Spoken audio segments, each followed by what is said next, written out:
কি লাঠি তৈরি করতে হবে। লাঠি বোঝেন না? হ্যাঁ, বিল হচ্ছে, সেখানে যদি আপনার লোক থাকে বিল ধরে ছিঁড়ে ফেলবে, বেশি কথা বললে চেয়ারের উল্টো দিকতে দেবে। এই দরকার আছে না? না, কারণ তুমি সংবিধান বিরোধী কাজ করছো, এর জন্য লোক দরকার আছে। আর এই ত্যাগ স্বীকার করতে আপনাদের ঘরে একটা জিনিস করতে হবে, কি? নিজেদের মধ্যে আমি বড় হব, আমি বড় হব, আমি বড় হবে স্বপ্ন ছাড়তে হবে। নিজের বাচ্চার ভবিষ্যতের জন্য আসো, সবকিছু কুরবান করো, লোভ লালসা কুরবান করো, চিটিংবাজি ধোঁকাবাজি কুরবান করো। দু চারটে গাদ্দারি করা চালিয়ে চিন্তা করনি, মনে রাখবে ও গাদ্দারদের নিয়ে চিন্তা করার দরকার নেই।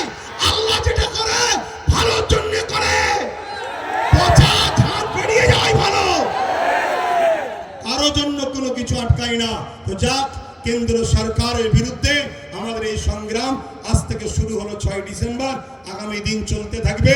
শেষ কথা আবার বলি, বাবরি মসজিদ ইনশাআল্লাহ, বাবরি মসজিদ ইনশাআল্লাহ, বাবরি মসজিদ ইনশাআল্লাহ। যারাই নেতৃত্বে যায়, যারাই দায়িত্বে থাকে, তারাই সরকার আন্ডারটেকিং, সরকারের নিয়ন্ত্রণের লোক যায়। তাই ৭৭ বছর ধরে কম বেশি সব গভর্নমেন্টই এই ওয়াকাফের টাকার মধু চেকেছে। তার মানে আমাদের সম্পদ ঝেড়ে খেয়েছে। খোলা কথা, আপনাদের অসুবিধা হচ্ছে? আমাদের সম্পদের টাকা সবকটাই ঝেড়ে খেয়েছে। কিন্তু হঠাৎ করে বিগত 10 বছরও কেন্দ্রে যে সরকার আছে সেও ওয়াকাফের টাকার মধু খেয়েছে।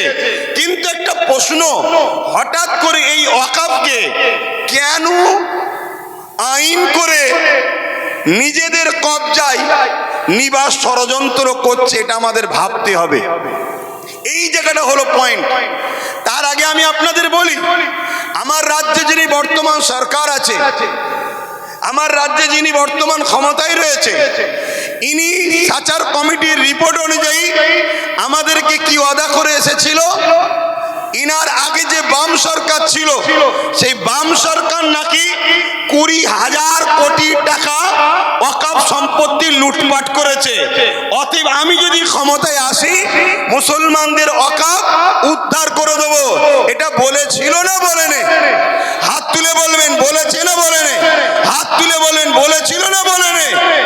এই ওয়াদা করেছিল।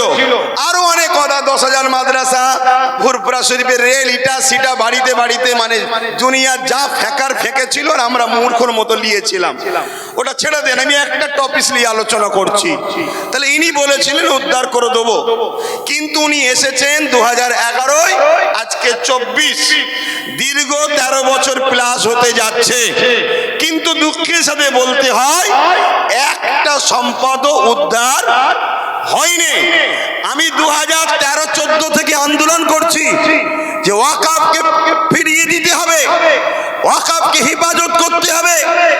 রাজ্যে যে সরকার আছে তিনি একবার বেগম রোকেয়া রিসার্চ সেন্টার ওয়াকফ ভবন বলে একটা শিলান্যাস করেছিল, ওই শিলান্যাসই হয়েছে, একটা পর্যন্ত এখনো ইট গাঁথা হয়নি। কেন?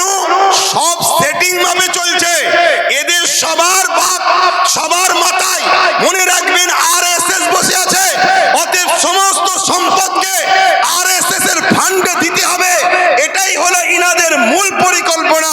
কেন? পুরো দেশ এখন কোন জায়গায় মোদি বসতে পারে, কোন জায়গায় শাহ বসতে পারে, কোন জায়গায় মমতা বসতে পারে, কোন জায়গায় অন্য কেউ দিল্লিতে অন্য কেউ নামে বসতে পারে। কিন্তু মনে রাখবেন সবার মাথাতে এই আরএসএস বসে আছে। তাই আরএসএস এর বিনা হুকুমে এরা কখনো কিছু করতে পারবে না। তাই ওয়াকফ ভবন তো শিলান্যাস হলো, কিন্তু টাল বাহানায় ওয়াকফকে রেজিস্ট্রেশন করা, তুলে আনা, এমন কোনো ব্যবস্থা করলো না। এবং মনে রাখবেন আজকে এই আইন করার পিছনে উদ্দেশ্যটা কি? এই আইন করার পিছনে উদ্দেশ্য হলো, এখন দেখে দেখে অনেক বিষয় পড়তে গেলে অনেক সময় লেগে যাবে। ৭৭ বছর ধরে কম বেশি সবাই খেয়েছে, এই টুকটুক টুকটুক করে সবাই খেয়েছে। কেন্দ্র সরকার চাইছে টুকটুক করে খেয়ে লাভ নাই, সব তো আমার হাতে, সব তো আমার হাতে।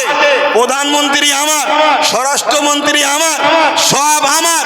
কোর্টকে আইন অবশ্যই সম্মানের, কিন্তু কোর্টের মধ্যে অনেক জজও আমার, লয়ারও আমার, প্রেসার দিয়ে অনেক কিছু করে নেব। তার প্রমাণ হলো 1.5 ঘন্টার মধ্যে সাম্বালের মসজিদের জন্য আদেশ চাইলো, সঙ্গে সঙ্গে দিয়ে দিল। অথচ আমার কলিকাতার সেই বোনটা কোথায়? আরজি করেন কোথায়? আরজি করেন। আজকে সেই বোন ইনসাফ পেল না। 1.5 ঘন্টার মধ্যে মসজিদের তলায় কি আছে খোঁড়ার জন্য রায় পেয়ে যায়। এটা কি সেটিং ছাড়া অন্য কিছু হতে পারে? এটা সেটিং ছাড়া অন্য কিছু হতে পারে? এইভাবে কেন্দ্র সরকার দেখছে টুকটুক করে খেয়ে হবে না, টুকটুক করে নিয়ে হবে না।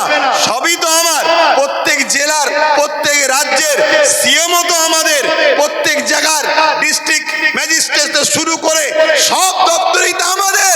অতএব এই সুযোগে ওয়াকাফ 2024 সংশোধনের নামে ওয়াকাফ সম্পদকে পুরো কবজা করে নাও।